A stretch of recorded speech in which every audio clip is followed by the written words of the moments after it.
Hey y'all, it's your girl Eva Lorraine. Welcome back to my channel. So if you're new, make sure to hit the subscribe button down below, like, comment, subscribe, and stay tuned for this video. So as you can tell from the title, today I'll be talking about week 1 in OCS. If you haven't noticed, a lot of new things have happened within the last Monday's upload.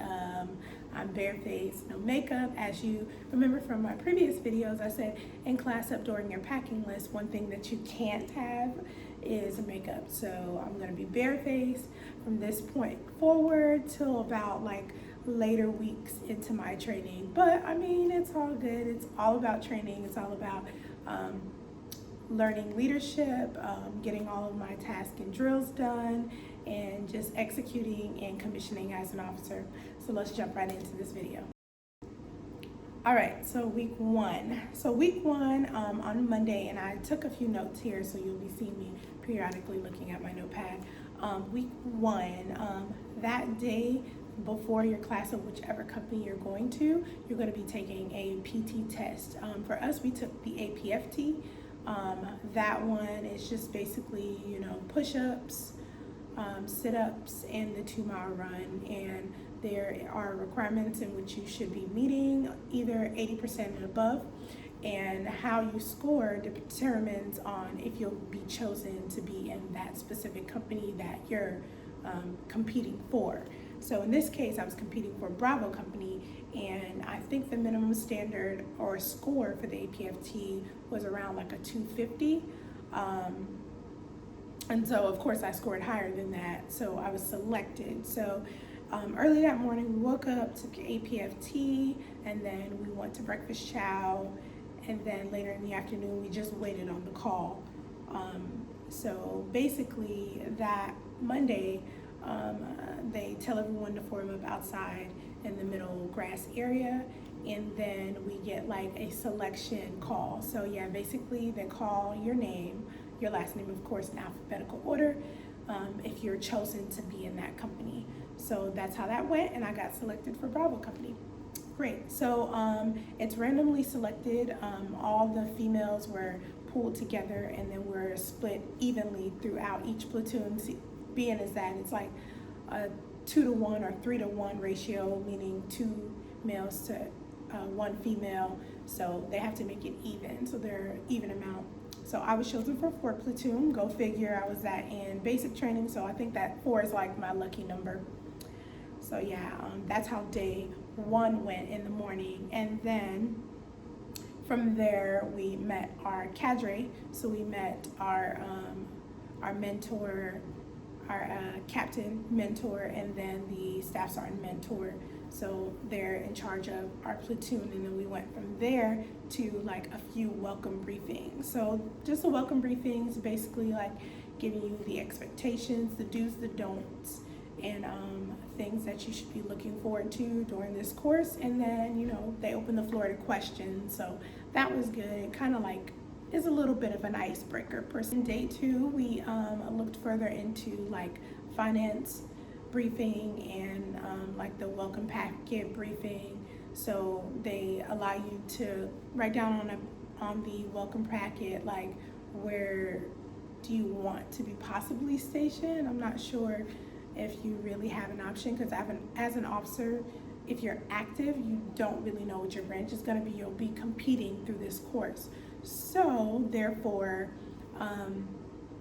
you kind of get an option a little bit, but not really. They just let you write down a couple of bases that you're really interested in, and they go from there. And then on the finance side, you'll be getting your pay raise from either E4 to E5, or if you're already E5 or above, they just want to make sure that your pay is okay.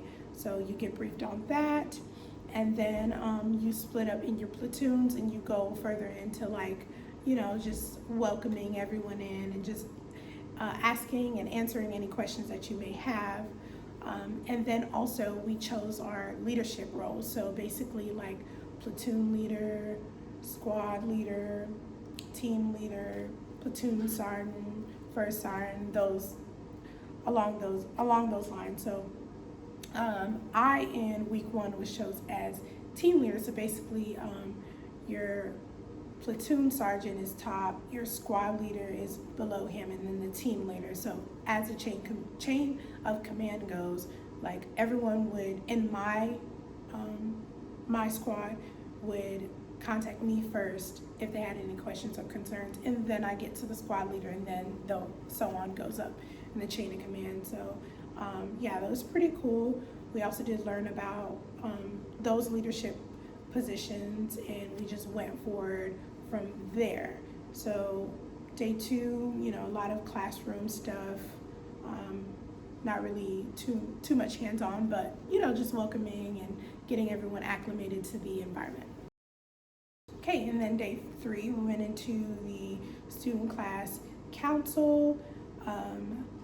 So basically I ran for student council for the PAO, which means that basically I'll be dealing with our social media account. I'll be taking all the photos and videos. So I'll be ahead of that in Bravo Company. Alongside of me would be my battle buddy Smith. So yep, we were voted for that. So if you're on our Facebook page, it'll be the U.S. Army OCS Officers Candidate School Bravo Company, and then you can check out some of our photos there and some of the things if you want to catch up like more in depth on what we're all doing. I'll put that down in the link below so you guys can see some photos of everyone. Hopefully somebody will be taking photos of me, because obviously I'll be the one taking photos.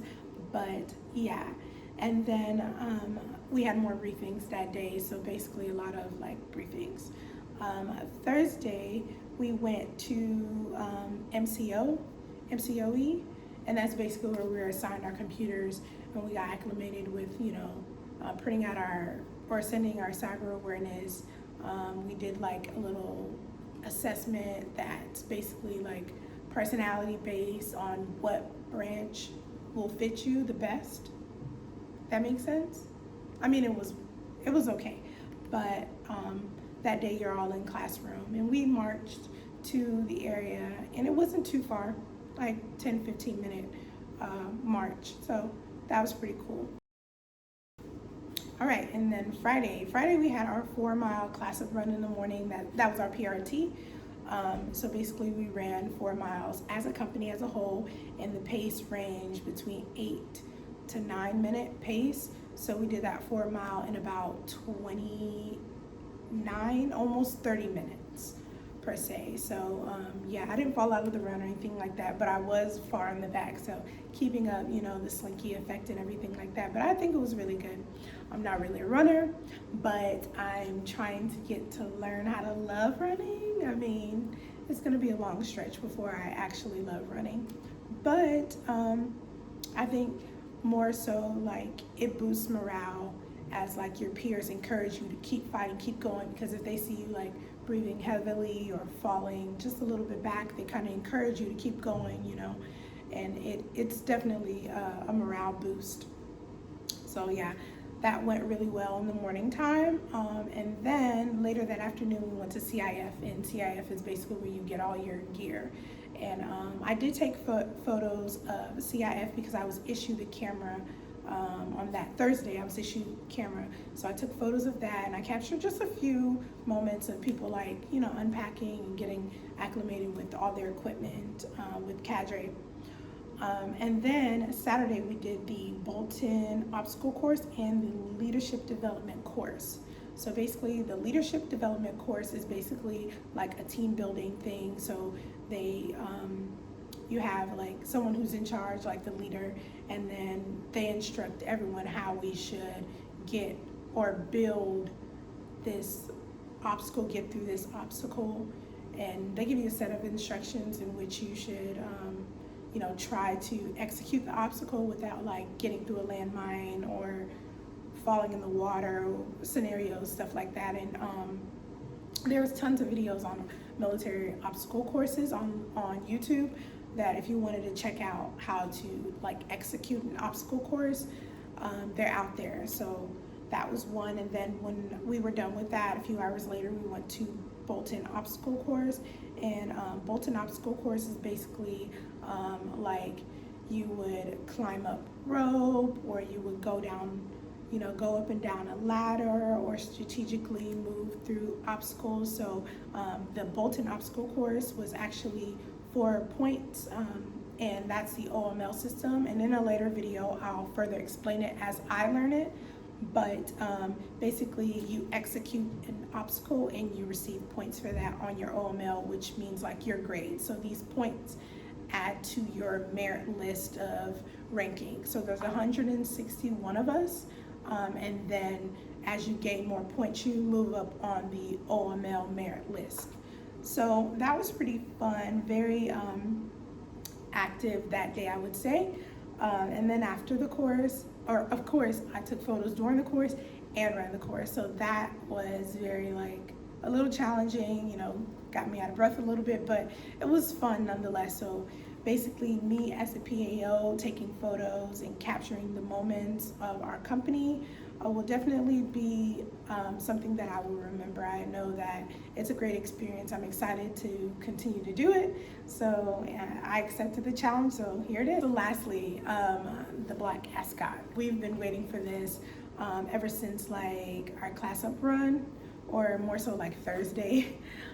So basically the ASCOT, the OCS ASCOT represents a completion of your previous training, meaning that you excelled, you completed your previous training, you're moving up in another phase, like how you did in basic training when you went from red, blue to white, right? Red, black, okay, those phases. So basically, it's the same concept, like as we complete things and our cadre are grading us on, we should, be readily learning, eager, just determined to become the best leader that we're destined to be. So I know all of us were really excited about receiving our Black Ascots, meaning that we're here in Bravo Company, and we're gonna do all that we can to get through the process. So yeah, we started wearing our ascots on Sunday, and yeah, so basically like towards the weekend, I know people think that we have the weekend off. We don't really have the weekend off. We have a lot of study things that we could be doing. We can be getting our gear ready for the next week. We can just be organizing and keeping our minds agile on training. So the weekends we don't have a lot of time to like talk and text, and maybe do like the things that you normally would do on the weekend, as well as we don't have passes right now, being that we're in black phase, we're in week 2 now. We won't have passes to leave off base, we won't have passes to be on base, we won't even have a pass to eat civilian food. So it's really restricted in the beginning, but I think it's structured that way so that we can get acclimated to the training and we can stay focused. So I don't really mind like not leaving or anything like that, but I mean, it is what it is. It's definitely gonna go by quick, but like I said, I just want to keep focused and keep my mind agile to everything that's happening in the training. So yeah, that's how my week 1 went. I'll definitely try my hardest to keep up with my Military Monday post and keep you guys posted on the week by week progress. And I know this is a little bit similar to the other guy, and I'll put his link down below, that did the OCS videos on YouTube a couple of years back. This is the 2020 version. I really hope you guys are excited as I am. Stay tuned for all the updates, as I'll be giving more of what's happening in the now, as this is current. Yeah, and if you have any questions, just remember to leave a comment down below. You can definitely email me. I'll definitely be still answering emails on Sundays. So yeah, thank you guys so much for tuning in, and I'll see y'all later. Bye.